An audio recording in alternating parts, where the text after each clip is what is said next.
सत्य की परिभाषा दो प्रकार से है।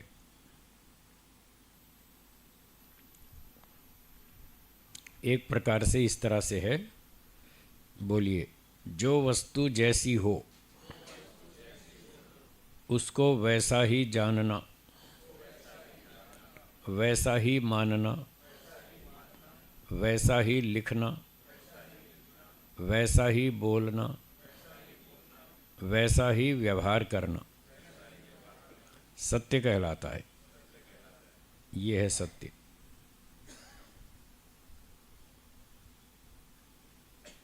जो वस्तु जैसी हो उसको वैसा ही जानना, वैसा ही मानना, वैसा ही लिखना, वैसा ही बोलना, वैसा ही आचरण करना, ये सत्य है। तो सत्य का जो क्षेत्र है वो कहाँ से आरंभ होता है? वस्तु को पहले ठीक ठीक जाने। जो वस्तु जैसी हो पहले उसको वैसा जाने। तो जानने का साधन है प्रमाण और तर्क। जानने का साधन क्या है? प्रमाण और तर्क। प्रमाण और तर्क से कोई वस्तु ठीक ठीक जानी जाती है।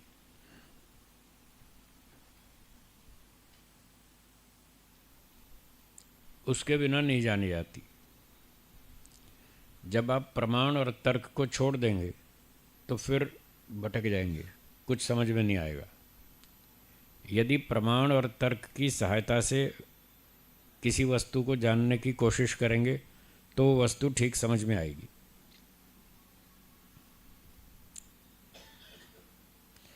पृथ्वी गोल है या चपटी है, कैसे पता चला?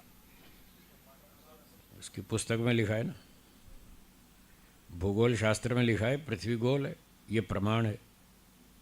और कोई किताब पढ़े ही नहीं तो फिर पता नहीं क्या क्या बोलेगा वो, बिना प्रमाण के तो भटक जाएगा।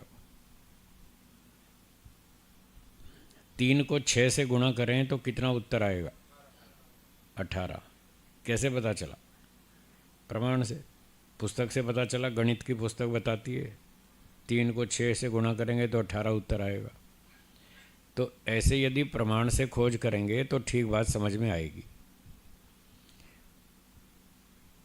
ऐसे ही सब जगह समझना चाहिए। जिस भी क्षेत्र का प्रश्न हो उसी क्षेत्र मान्य होगा। पुस्तक भी ठीक ठाक हो, प्रामाणिक हो। सारी पुस्तकें प्रामाणिक नहीं होती। गणित का प्रश्न हो तो गणित की पुस्तक प्रामाणिक होगी। केमिस्ट्री का विषय हो तो केमिस्ट्री की पुस्तक प्रामाणिक होगी।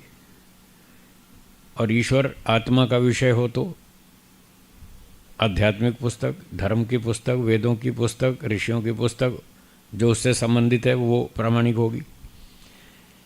तो उदाहरण के लिए मान लो कोई ये जानना चाहता है कि ईश्वर कैसा है, तो ईश्वर के विषय में ठीक ठीक जानने के लिए हमको प्रमाण और तर्क का सहयोग लेना पड़ेगा। तो हम ईश्वर को ठीक से जान पाएंगे कि ईश्वर वास्तव में कैसा है।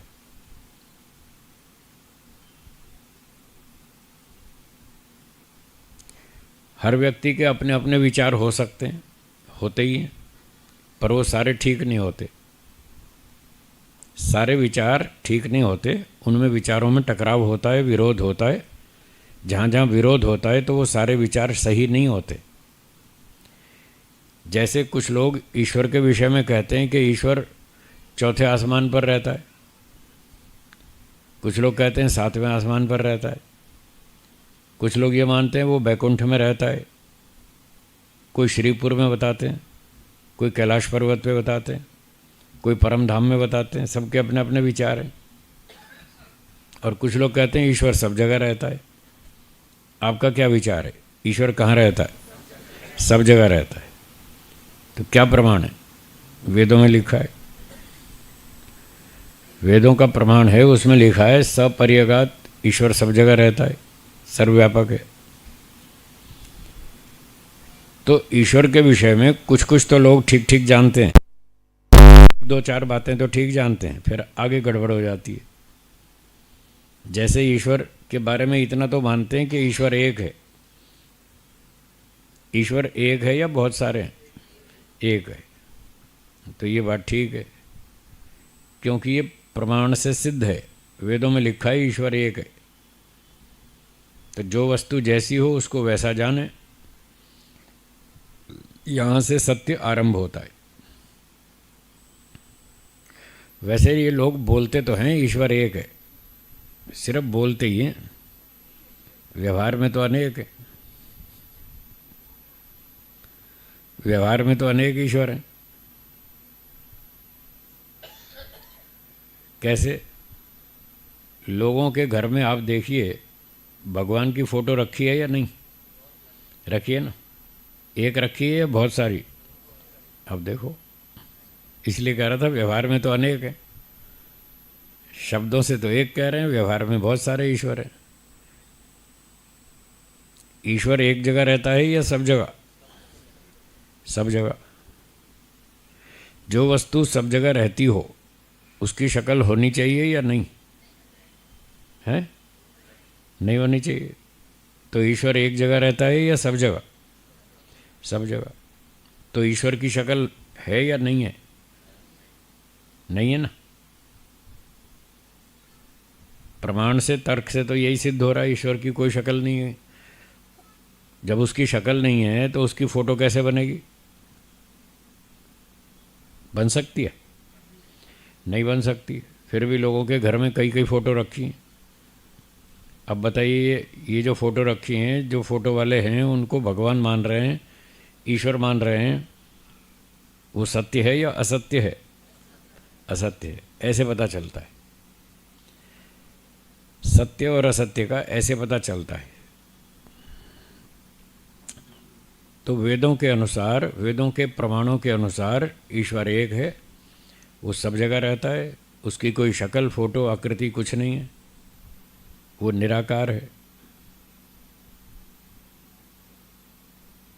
सर्वशक्तिमान है, सृष्टि को बनाता है, सृष्टि का संचालन करता है, पालन करता है, अंत में विनाश भी करेगा, सबके कर्मों का ध्यान रखता है, हिसाब रखता है, सबको न्याय से कर्मों का फल देता है, ठीक समय आने पर ठीक ठीक न्याय करता है।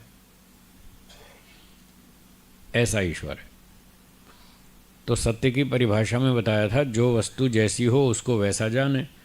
इस प्रकार प्रमाणों से, तर्क से ऐसा ऐसा जाने कि ईश्वर ऐसा है। अब आपने जान लिया कि ईश्वर ऐसा ऐसा है। जानने के बाद दूसरी बात है वैसा माने। अब लोगों ने किताब पढ़ ली, कुछ प्रवचन सुन लिया, तो जान तो लिया कि ईश्वर एक है, सब जगह रहता है, निराकार है, पर मानने को तैयार नहीं है। मानेंगे फिर भी वही 2 4 5 7 8 10 फोटो वाला ही 10 फोटो वाला मानेंगे। फोटो वाला मानेंगे, साकार मानेंगे। जान तो लिया कि ईश्वर निराकार है, पर उसको मानते नहीं, स्वीकार नहीं करते। मानने का मतलब स्वीकार करना। मन में उसको फिर भी साकार ही बिठा रखा है कि ईश्वर साकार है, और वो समय समय पे अवतार लेता है। मन में तो यही बैठा है। बहुत लोगों के मन में ये बैठा है कि ईश्वर समय समय पर अवतार लेता है। हाँ या ना? है ना? हाँ, तो ये झूठ है, ये गलत है।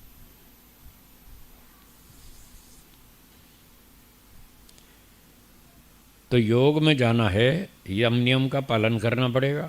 यम नियम का पालन करना है तो सत्य को स्वीकार करना पड़ेगा, जो झूठ है वो छोड़ना पड़ेगा। आप नहीं छोड़ते, वो आपका दोष है, उसका आपको दंड मिलेगा। कई लोग कहते हैं गुरुजी आप तो इतना दंड दिखाते हैं, उठ उठ के भाग जाएंगे लोग। सारा दिन यही सुनाते रहते हैं, दंड मिलेगा। मैं क्या करूं? जो वेद में लिखा है वही सुनाना मुझे। अब वेद में लिखा है दंड के बिना कोई सुधरता नहीं। अब मैं आया हूँ सुधार करने के लिए, तो मुझे बताना ही पड़ेगा कि आप गलत मानोगे तो दंड मिलेगा। ज़बरदस्ती मैं करता नहीं। आप मानो या मत मानो, वो आपकी इच्छा है। बस इतना बता देता हूँ, मानेंगे तो फ़ायदा होगा, नहीं मानेंगे तो दंड मिलेगा। अब जो आपकी इच्छा हो वो करो, बस झगड़ा नहीं करना। मेरे साथ झगड़ा नहीं करना। शंका पूछनी हो तो पूछो, उसका उत्तर देंगे, झगड़ा नहीं करना।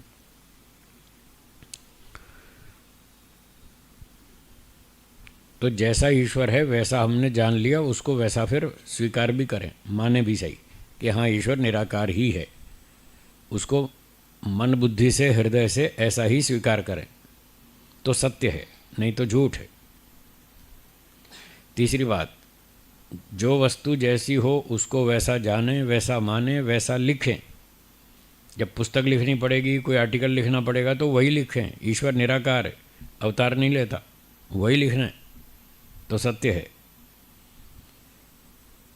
पर पुस्तक या आर्टिकल लिखते समय वो लिखेंगे ईश्वर अवतार लेता है, ईश्वर साकार है, तो फिर झूठ है। जब ईश्वर अवतार लेता नहीं, साकार है नहीं, कोई फोटो नहीं, कोई शक्ल नहीं, कोई मूर्ति नहीं, कोई आकृति नहीं, फिर आप उसको साकार माने और साकार लिखें तो ये झूठ है। और बोलना हो तो वही बोलें। जब ईश्वर निराकार है तो बातचीत में, चर्चा में, प्रवचन में यही बोलो, ईश्वर निराकार है। साकार नहीं बोल सकते, बोलेंगे तो झूठ है तो निराकार, बोल रहे हैं साकार तो झूठ है। अब ये लोगों को समझ में नहीं आती।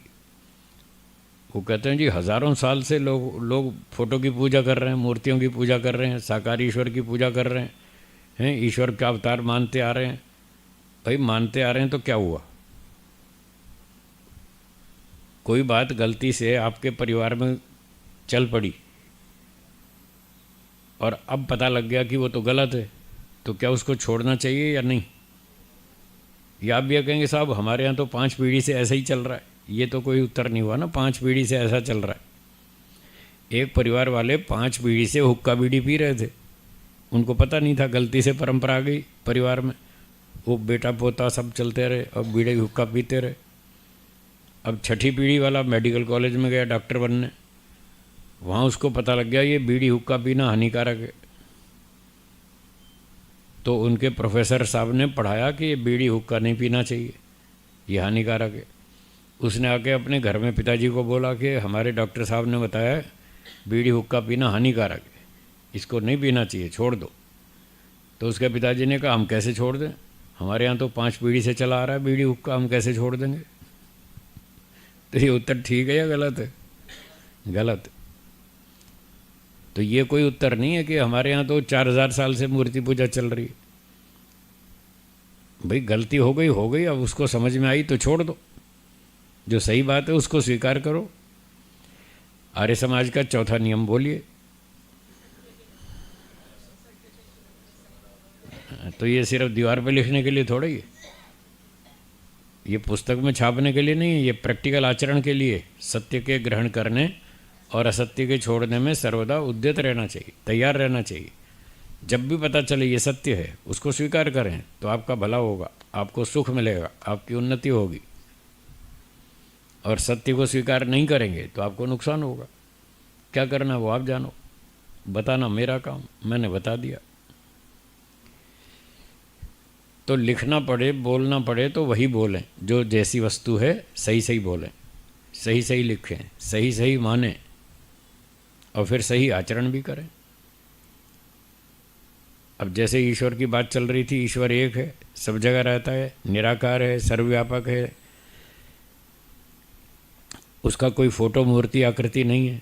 तो जब ईश्वर का ध्यान करेंगे प्रैक्टिकल, तो उसको निराकार ही मान के ध्यान करेंगे। ऐसे आंख बंद करके ऐसे ईश्वर का ध्यान करेंगे।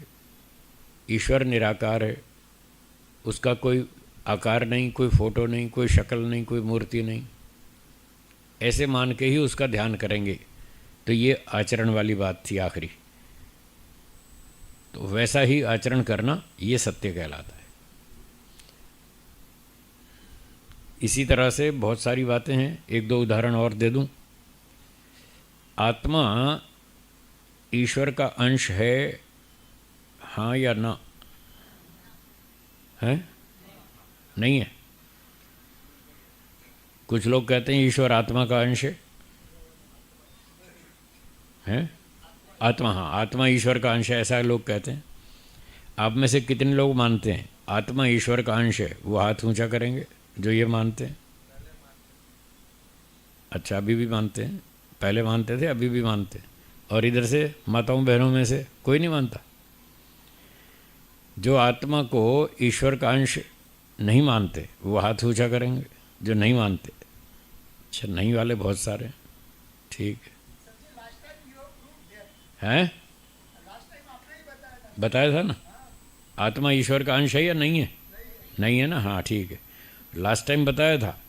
पर इस टाइम में फिर कुछ और नए लोग आ जाते हैं, इसलिए फिर दोबारा बताना पड़ता है।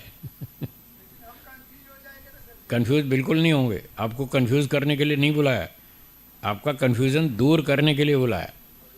आपको जो कंफ्यूजन होगा उसको दूर कर देंगे, ठीक है। और जिनको अभी भी कंफ्यूजन है, शंका है, संशय है, वो हाथ ऊंचा करेंगे। आत्मा ईश्वर का अंश है या नहीं, जिनको संशय है, एक आध व्यक्ति है बस। तो फिर दोबारा सुना देता हूँ, क्योंकि सारी बातें याद नहीं रहती, लोग भूल भी जाते हैं, कुछ नए लोग आ जाते हैं तो उनको भी बताना पड़ता है। कुछ लोगों को पता है कि आत्मा ईश्वर का अंश नहीं है, पर उनको भी हम इसलिए दोबारा तिबारा बताते हैं कि वो अब इस एंगल से सुने कि यदि कोई उनसे पूछे तो वो उनको समझा सकें।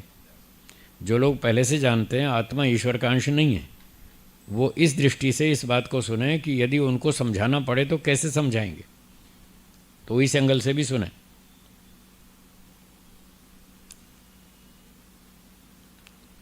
मान लीजिए आपके पास एक खरबूजा है, शक्कर टेटी, अब तो समझ गए ना। खरबूजा, शक्कर टेटी, और आपने चाकू लेकर उसका एक अंश काट के अलग कर दिया, तो खरबूजे का अंश खरबूजा ही रहेगा या केला बन जाएगा?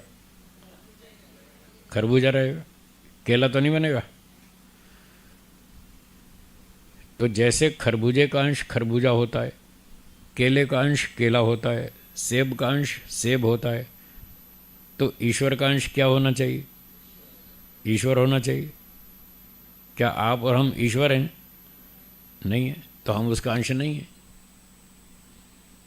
हम ईश्वर का अंश नहीं है क्योंकि हमारा नाम ईश्वर नहीं है।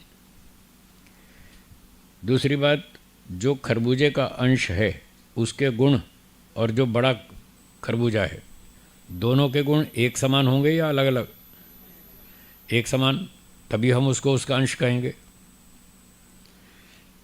तो ईश्वर के अंश यदि हम होते, आत्मा यदि ईश्वर का अंश होता तो दोनों के गुण एक समान होने चाहिए। क्या ईश्वर के गुण और आत्मा के गुण एक जैसे हैं? इसलिए आत्मा ईश्वर का अंश नहीं हुआ। इस तरह आप दूसरों को भी बता सकते हैं, समझा सकते हैं। अच्छा,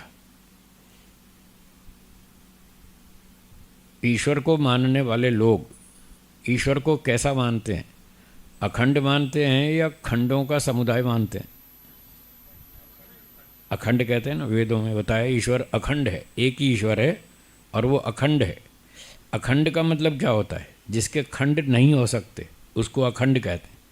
खंड मतलब टुकड़ा, जिसके टुकड़े नहीं हो सकते वही अखंड है। अगर ईश्वर अखंड है तो फिर उसका अंश कैसे हुआ? अंश तो हो ही नहीं सकता उसका। यदि हम सब ईश्वर का अंश हैं तो फिर वो अखंड नहीं माना जाएगा, फिर एक कहाँ माना जाएगा? इतने सारे टुकड़े हो गए, जितने आत्माएं हैं उतने टुकड़े हो गए। आत्माएं कितनी हैं? असंख्य। यदि आत्मा ईश्वर का अंश हो तो ये मानना होगा ईश्वर के असंख्य टुकड़े हो चुके, ये मानना पड़ेगा आपको। यदि ईश्वर के असंख्य टुकड़े हो जाएं तो ईश्वर बचेगा या नष्ट हो जाएगा? हैं? एक रेलगाड़ी के 1000 टुकड़े कर दो, रेलगाड़ी बचेगी? तो टूट जाएगी, ख़त्म हो जाएगी। जब 1000 टुकड़े करने पर ही रेलगाड़ी ख़त्म हो जाएगी, नष्ट हो जाएगी, तो ईश्वर के असंख्य टुकड़े करने पर ईश्वर बचेगा या नष्ट हो जाएगा? क्या आप ईश्वर को नष्ट हो गया ऐसा मानेंगे? तो फिर ईश्वर का अंश नहीं हुआ ना, बस ये समझना। ऐसे आप दूसरों को भी बता सकते हैं। कोई समझने वाला हो तो समझ जाएगा, अड़ियल होगा तो नहीं समझेगा।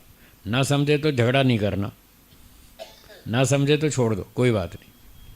हर व्यक्ति की अपनी बुद्धि है, अपने विचार हैं, वो स्वतंत्र है, जैसा भी ये विचार वो वैसा माने, पर वो सत्य नहीं है, झूठ है। जो बात प्रमाण और तर्क से सिद्ध होती है वो सत्य है, जो प्रमाण तर्क से विरुद्ध होती है वो झूठ है। हाँ जी, बोलिए। हाँ हाँ। ब- हम्म। हाँ हाँ, ठीक है।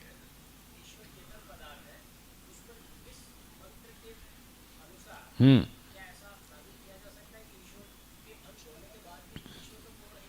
हो ही नहीं सकता, ये इस श्लोक का ये अर्थ नहीं है, इसको यहाँ लागू नहीं कर सकते, क्योंकि जो नियम होता है वो सार्वभौमिक होता है, यूनिवर्सल होता है। जो जो वस्तु उत्पन्न होती है वह नष्ट होती है, ये यूनिवर्सल लॉ है, पूरे सृष्टि में लागू होगा, एक भी अपवाद नहीं होगा इसका। तो तभी वो सत्य होगा ना, जो नियम पूर्वक हो वही सत्य है। तो जैसे जो वस्तु उत्पन्न होती है वो नष्ट होती है, ये नियम है। आप कोई ऐसी वस्तु दिखाओ जो उत्पन्न होती हो और नष्ट ना होती हो, एक भी दिखाओ, तब तो हम माने कि ये नियम गलत है कोई ऐसी चीज़ नहीं है। तो जब ऐसी कोई चीज़ नहीं है तो फिर नियम ठीक है कि जो चीज़ उत्पन्न होती है वो नष्ट भी होती है, जो उत्पन्न नहीं होती वो नष्ट भी नहीं होती। अब इस बात को यहाँ लागू करें कि ईश्वर के असंख्य टुकड़े हो गए, टुकड़े हो गए तो नष्ट भी होगा, क्योंकि नियम वो सही है, सब जगह लागू होता है, उसका कोई अपवाद नहीं है, तो ईश्वर भी उसका अपवाद नहीं बनेगा। अगर ईश्वर के टुकड़े मानेंगे तो ईश्वर का विनाश मानना पड़ेगा, जैसे रेलगाड़ी का, जैसे मकान का। किसी भी वस्तु के 10, 20, 50 टुकड़े कर दो, वो वस्तु खत्म हो जाएगी, वैसी नहीं रहेगी। इसलिए ईश्वर पे ये बात लागू नहीं होती। तो फिर प्रश्न होगा, फिर उस श्लोक का अर्थ क्या हुआ? पूर्णमदः पूर्णमिदं पूर्णात् पूर्णमुदच्यते पूर्णस्य पूर्णमादाय पूर्णमेव अवशिष्यते, फिर इसका अर्थ क्या हुआ? ये उपनिषद का वचन है, इसका अर्थ सुनिए। पूर्णम अदः, वह ईश्वर पूर्ण है, उसमें कोई कमी नहीं है। वेद में लिखा है न कुतश्चनो न, अथर्ववेद का मंत्र है जिसमें बताया ईश्वर में कोई कमी नहीं है, एक भी कमी नहीं है। तो वो पूर्ण है जब उसमें कोई कमी नहीं है। पूर्णमदः पूर्णमिदम, इदम जगत, ये जगत भी पूर्ण है, जगत में कोई कमी नहीं है। बताओ क्या कमी है जगत में? हर चीज़ मिलती है, सुई से लेकर हवाई जहाज तक सब कुछ मिलता है। तो परमात्मा भी पूर्ण है, जगत भी पूर्ण है। पूर्णमदः पूर्णमिदम पूर्णात् पूर्णम उदच्यते, उस पूर्ण परमात्मा से पूर्ण जगत की उत्पत्ति हुई है। जगत तो बनाया गया, ये अनादि नहीं है, नित्य नहीं है, प्रवाह से अनादि है, स्वरूप से अनादि नहीं है, ये बनाया गया है, ईश्वर ने बनाया। ईश्वर पूर्ण है, ये जगत भी पूर्ण है। पूर्ण परमात्मा से इस पूर्ण जगत की उत्पत्ति हुई। फिर कहते हैं पूर्णस्य पूर्णमादाय, उस पूर्ण परमात्मा से पूर्ण जगत की उत्पत्ति होने के बाद भी पूर्णम एव अवशिष्यते, उसके बाद भी परमात्मा पूर्ण है, अब भी उसमें कोई कमी नहीं आई। बताओ ईश्वर में क्या कमी आ गई? ये है इसका अर्थ। ये नहीं कि उसके टुकड़े हो जाएंगे, उसके टुकड़े नहीं होते। ईश्वर ने जो जगत बनाया अपने अंदर से नहीं बनाया, प्रकृति से बनाया। यहीं लोग उलझे हुए हैं। हाँ जी। न भागी योगो भागस्य, हाँ ऐसा है, ऐसा एक सूत्र है। हाँ ठीक बात, ऐसा एक सूत्र है। हाँ ऐसा है कुछ सूत्र। हाँ जी, ये बात समझ में आ गई। परमात्मा पूर्ण है, जगत भी पूर्ण है। परमात्मा ने पूर्ण जगत को बनाया। पूर्ण जगत को बनाने के बाद भी ईश्वर पूर्ण है, उसमें कोई कमी नहीं आई। बोलिए, ये वाक्य, ये अर्थ समझ में आया? तो ये है इस श्लोक का अर्थ। इसमें परमात्मा के टुकड़े होने का कोई काम ही नहीं है। जो वस्तु बनाई जाती है वो मटेरियल से बनाई जाती है। मैन्युफैक्चरर अपने अंदर से नहीं बनाता। हलवाई मिठाई बनाता है, हाँ या ना? उसका मटेरियल अलग होता है, वो अपने अंदर से मिठाई थोड़ी निकालता है। मैदा, सूजी, चीनी, घी, आटा, जो भी है, पानी वानी, वो सब मटेरियल उससे अलग होता है। उस अलग मटेरियल से वो मिठाइयाँ बनाता है। ऐसे ही ईश्वर जो है वो जगत को बनाता है, वो प्रकृति नामक मटेरियल से जगत को बनाता है। प्रकृति अलग है, ईश्वर अलग है। ठीक है, चलिए ये बात हो गई। तो सत्य की बात चल रही थी। जो वस्तु जैसी हो उसको वैसा जाने माने, वैसा लिखें बोलें, वैसा व्यवहार करें। जब जीव ईश्वर का अंश नहीं है तो आप उसको अंश माने तो झूठ है, गलत है। दोनों अलग अलग हैं, दोनों की सत्ता अलग है, दोनों के गुण अलग हैं, दोनों का स्वभाव अलग है, दोनों के कर्म अलग हैं। इसलिए ईश्वर अलग है, जीव अलग है, ऐसा मानना प्रमाण से, तर्क से सिद्ध होता है। जो बात प्रमाण तर्क से सिद्ध हो उसको वैसी स्वीकार करें, वैसा लिखें, वैसा बोलें, वैसा व्यवहार करें, ये सत्य है।